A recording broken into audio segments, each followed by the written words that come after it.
বর্ধমানে মুখ্যমন্ত্রীর সভায় কাটল তাল। সভা চলাকালীন নিয়োগের দাবি জানিয়ে প্ল্যাকার্ড।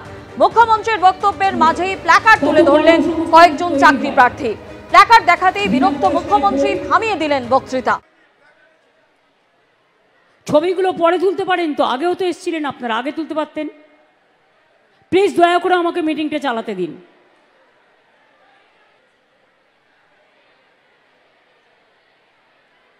দেখি কতক্ষণে আপনারা ঠিক হন।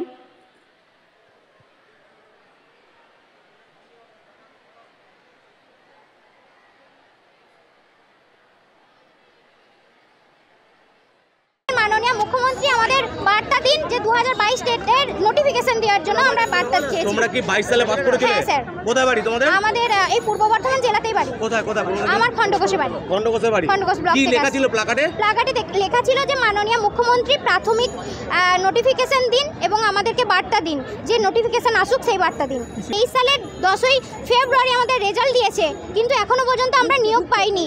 এক্ষেত্রে আমরা ওই জন্যই মাননীয় মুখ্যমন্ত্রীর কাছে এসেছিলাম।